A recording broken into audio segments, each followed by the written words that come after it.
Good morning, everyone. Happy Thursday. Hello, Lesley. How are you? I'm well, Nancy. How you doing? I'm good. Everyone should know me. I'm Nancy Ganzikofer, business coach and body language trainer to interior designers. And I am here with my associate coach and luxury interior designer, Lesley Myrick. You're going on vacation soon. I am well, it is a business vacation. Of course it is. A colleague of mine, a realtor I know, called it a bleisure trip, business leisure. I'm like, yes, I'm going on a bleisure trip to Morocco, which I am beyond excited about. I have never heard that, bleisure. It made me laugh. I was like, it is, because I will be doing some work. It's not a full vacation, which I am fine with. I love what I do. But I'm also going to be okay with just taking a little downtime in Morocco for a couple weeks. So there's that. But you'll see me live here from Morocco. Hopefully all the tech works fine and we don't have any major issues. So things are going to keep on trucking along while I'm gone. Well, that's exciting. Okay, I'm trying to get us onto our Facebook group, the Interior Design Business Forum, which we're having some glitches with Meta or Facebook, but I am going to try right now. Oh, we are live in the Interior Design Business Forum. So something worked. I'm very confused right now, but okay.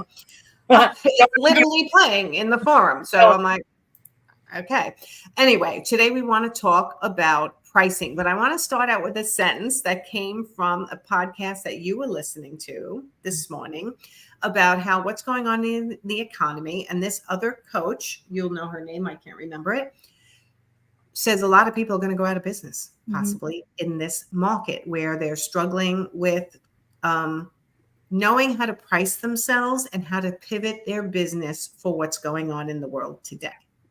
Right? Yep. So it's a little bit of a scary time for a lot of business owners, right? And pricing yourself right for the clients that actually do still want and need you is absolutely key. Otherwise, having less clients and making more money is not going to work for you if you're still pricing yourself too inexpensively for the services you provide. Talk about that a little bit, Lesley. Well, as a designer, if you are pricing yourself as a budget designer or your pricing is just too low, you need a ton of volume to make a good living. And guess what? One designer, one person does not have the energy or the time to do a huge volume of projects. So I do think it's really important. I fully believe when it comes to like buying shoes or investing in like running a business, fewer better, fewer clients, more money, fewer shoes, nicer shoes. I think this is a great philosophy if it resonates with you. And if you're like, no, I want to crank out 50 e-designs a year, go for it. But we teach fewer, more, fewer clients, more money. And that starts with your pricing and positioning, because guess what? Your price is your brand. It's a reflection of your brand. Yes, and we're talking about the virtual side today. When we created the key, the designer's ultimate pricing tool, and we accommodated those e-designers as well, or the virtual designers. That's where I think a lot of pricing tools lack, is they don't take into account. They look at e-design or virtual design. It's just like, oh yeah, it's just a little design project. No, it is still you. It is one-on-one. It is your expertise, your experience. It is not a cheap service. It is still a luxury, high touch, one-on-one experience. And I think that's where people go wrong pricing virtual design or e-design. Well, it's just online design. And there's companies out there doing it for $197 a room who have all gone out of business, by the way. Exactly. And I don't ever use the word e-design. I always use the word virtual design. It's basically design only. It doesn't matter if it's virtual or in person. It's your, like Lesley said, intellectual property, and you need to get paid appropriately for that. So the pricing tool that we sell for interior designers will take you from, if you're doing design only, whether it's virtual or in person, all the way through to new construction and everything in between that you may want to price. And it will help you price it properly. I love Jennifer Davis's video. She provided a testimonial video. It'll be coming out. She's like, my staff and I use the key every single day, and it saves us so much time and we're making so much money. Like, it was just like right to the point, which was so sweet of her to do. But it's actually pretty easy once you kind of eyes adjust to using a little bit of a spreadsheet, but we give you a 1-hour video on how to do it. And there's so many people in our groups and on our social media saying, can someone help me price? Can someone help me price? We have it for you. Right? teaching you how to price. Talk about virtual design. You've done a few of them when it comes to sourcing. It's a great service offering. I have positioned my virtual design as luxe online design, and I'm making it clear it is not some little like rinky dink, like here's a mood board, go shopping. Like it's a full design plan. And speaking of making money, not only should you be charging a healthy design fee for that service, but there are ways to source that did not exist 5 years ago, which I'm so grateful for. Companies like Daniel House Club, where you can source online, create a custom cart for your clients, and they purchase. Daniel House takes care of all the fulfillment, and you get issued a commission, which is fairly decent on those goods. So I always prioritize sourcing somewhere like Daniel House Club for online design, because I can get the same trade vendors and resources, still make a commission. And we're not talking like affiliate links, like 1%. No. And the clients are thrilled because they're getting that very high touch experience for the furniture delivery as well. So I think so many things have changed for the better when it comes to designing online that allow designers to charge what they're worth and be more profitable throughout the whole thing. I never count on revenue from product, though. I want to be clear. Clients completely have the ability to shop you for online design, and that's fine. That's also why your design fee has to be enough to cover you with profit, because you cannot count on revenue from product when you're doing design only. The clients are totally free to shop how they want, do what they want, follow your plan, not follow your plan. Yes. They're investing in you for your intellectual property, for your design. Yes. And a lot of people will ask me, like, should I have a shop on my website? Should I be posting, products as a mood board, shoppable mood boards and this and that? I don't like to teach small money. I don't like to teach you to make small money. I like to teach you to make big money. And the big money is to taking your talent, which is design, and actually charging appropriately for it, whether it's virtual or in person. Yeah. You've had products up on your website before. How well did they do? They didn't, Nancy. Nobody buys anything from some random designer's website. I think I sold one chair one time to some random stranger. Great, sure, grateful for that. My online shop was really more positioning. It was people that were checking me out as a designer could click through to the shop and just get a sense of what my style was and what my price point was. Okay. That's how I looked at it, but I've taken it down now. I really didn't need people getting confused on my website or overwhelmed. And I have narrowed down just the pages I need on my website to get people to get to know me and to start their design project. Right. Make it simple for them. Don't try to distract them, which is what a lot of these websites do. Yeah. It's distracting instead of funneling them right into what you want, which is setting up that online phone call for you. So you can then get them into a paid consult. From the paid consult, see if you have a project service model that fits their needs, right? We're big on that. Don't try to sell a service model your client doesn't need just because you want it. Sell them what they want. So a virtual design is what they need and what they want. Why not know how to do it and know how to price it right? Yes. And let's be clear, if you don't want to offer virtual design, don't offer virtual design. You don't have to. No one's making you do it, but a lot of designers love it. I think it's a great downsell if someone isn't ready for full service, their investment is in alignment, something's not quite right, but they still want me and my design, then I can say, hey, it sounds like full service isn't the right fit for this project. I do have another option I can share with you. What do you think? Yes. So this doesn't have to be your main offering. You don't even have to list it on your website if you don't want to. It can kind of be one of those back pocket offers, but I have it on my website as an option for clients who don't live in my area. Right. Yeah, I like it. I mean, it's all about marketing local for most designers, but once in a while, you'll catch the attention of someone not quite in your area. And then we start getting our profit insiders are asking us, how much should I charge for travel? Should I charge a day rate? I'm doing that with one of our profit insiders right now, who's working with one of their cousins. So they want to say yes, but it's going to be a day rate. It's going to be charge your worth, even though it's a family member. And some of it's going to be done virtually. So how do you charge properly for your intellectual property, your design, and how do you make a little money on the product if they decide to buy through you? There's so many ways that we teach our profit insiders, but the key, the designer's pricing tool, is the first step. Yes. They have to go to that. They have to work it through, learn how to use it. And that's what gives them the what we call paper confidence behind the scenes to go to the client, look them in the eye and say, this is how much it's going to cost. And this is why. Yeah. Right. Otherwise they don't really, they get nervous. They do. And I think the key is so important for pricing virtual projects because it's so tempting to look around and see what other designers are charging. And you'll see people offering complete room designs for $800, $1,200.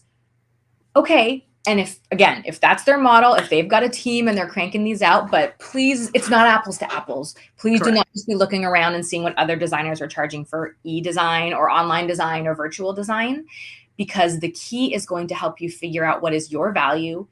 What is your realistic time? What are your, you've got, do you include renderings or not? Do you need to add that in? Do you have a team? How many meetings do you have? What are your deliverables? And you'll get actual numbers that will be profitable for you in your business. If you're trying to back into someone else's pricing, it's a race to the bottom. And you always say, Nancy, like there is no glory in being the cheapest. There's no glory even being in the middle of the pack. I know. You don't want to be the designers, guys. The only glory is being the top of the market with exemplary service and the person who sought out. But it is a process. It is a step-by-step process to get there. Yeah. But when, virtual design is a great way to expand your business as long as you're charging properly. And every time you say, don't look around at other designers, I want to jump in and go, yeah, stop doing that, because you don't want to take a job that's not profitable where you're making $10 an hour just because, well, I needed a job. I had nothing in my pipeline. Okay, sit with an empty pipeline until you get the right client that you can make money. Otherwise, you're just busy work that's not enhancing your life or you're progressing your business to the next level. It literally doesn't make sense. And I'll just throw in also those clients who hold the carrot in front of your eye. Like, well, if you do this for me, I have, my mother, my cousin, my this, or I also have an office building. I own a couple of properties. A lot of clients are good at sales, better than you are. So they are going to dangle that carrot to make you feel like you have to discount your prices in order to get the job. Yeah. So again, you can discount your prices to get a job if you are still extremely profitable, and it will allow you to give exemplary service and grow your business in the right direction. But it's rare that a designer sticks to their prices once they start getting that nudge from the client. Yeah. And right? I've had those carrot danglers, and I'll tell you what, that carrot never comes through anyway. Rarely. But he's got 15 more properties behind this if I do a good job on this one.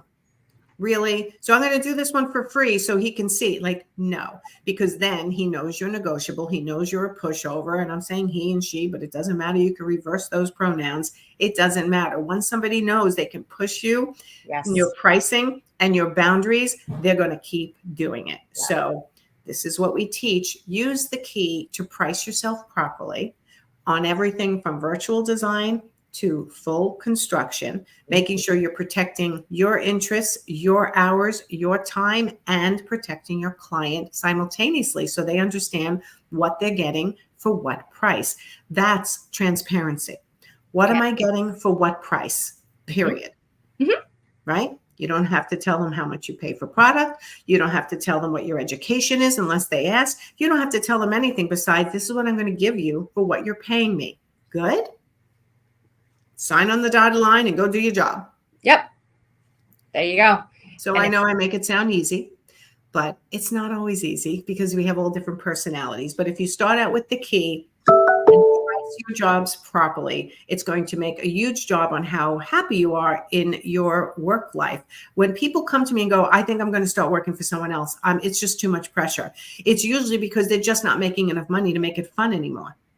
Yeah, it really sucks the joy out of it when you're broke and struggling and just trying to crank things out. This is not a business where you can just crank things out. This is you and your ideas and your creativity. Exactly. And to do your best work, you got to earn the money you need to be able to sit back and think and create and not feel like you're on the hamster wheel of, like, you're not an assembly line. This is a luxury service. Even the lower end projects, they're not essential. Everything we do is a luxury service. Now, at different levels, but remember that, like, you're not saving lives here. You're not curing cancer. You're picking sofas and wallpaper and furniture. And yes, it is a luxury. And yes, you take great care of your clients and offer amazing service and deliver an experience. And that's why it's an investment and why people are happy to pay those top dollar fees for a great designer who knows their stuff and knows how to price well and position themselves well. Absolutely. Absolutely. And I will say it's coming up more and more in the industry that interior design does help people's health, happiness, and balance in life. And you can use that in your marketing. But right now, we still know that most people consider it a luxury and not a necessity. So we have to go with the thought process of the end user right now while we're educating them on how important it actually is. We still have to be in their mindset, which is it's still a luxury. It's if something goes wrong in an interior design process, it's a little bit of like a rich person's problem. Like you didn't need to do this, but you did it, and something went bump in the night. Let's keep it in perspective and let's just fix it. And the interior designer staying calm, part of that is because you've priced it right. And you know, even with this bump in the night, you're still profitable. You can still handle it without worrying about making enough money and getting to the next client. So it's always key to make sure you are pricing yourself right. I just can't say that enough because that's how it all starts out. And you know that in all of our programs, we start with the money and pricing yourself right and getting the confidence to charge your worth and to look the client in the eye and present the proposal and not back down. We start there. We don't start with your elevator pitch, believe it or not. We start with, are you priced right? And then we're going to fill in your process, your procedures, and everything after that, because you can't grow your business if you don't have enough money in your business to grow it. That is true. Period. So, all right, everyone. So if you're having trouble pricing your virtual design projects or any of your projects in the residential realm in interior design, check out the key. It is literally the key to becoming more profitable and being able to grow your business in the direction you want to and enjoying your work again and not always being angry at the clients who are having struggles, right? If you're making enough money, it's a lot less anger and resentment and running away from your job. Absolutely. So, all right, everyone, we put the link to the key, the Designer's Ultimate Pricing Tool, in the description on most of the platforms we are live on. If it is not there, just go to nancyganzakoffa.com, look at the top, and you will find the products. The key is probably the best product besides the Profit Insider Academy 1-year program that we put off that gives people the most success, like instantaneously. Yes. So, all right, everyone, go have a great Thursday. Thank you, Lesley. Thank you, Nancy. We'll be back next Thursday. Well, Nancy will be back next Thursday. I will be traveling next week. So I'll try to tune in and watch. And then okay, good. You will be in Morocco next week. Correct. Yep. All right. Well, I'll be watching your Instagram lives and your stories to see all the fun that you're going to have. And you're going to meet up with Fernando Duque. Yes, from Duke Renders. He and his wife and my husband and I are hoping to meet up just because, weird coincidence, he's also going to be in Morocco. So we're just having an international designer meetup, which I'm really looking forward to. So that's so exciting. I can't wait. Share that with your audience too. I can't wait. I can't wait. All right, everyone, go have a great weekend and a great Thursday. We'll talk to you next time. Bye everyone.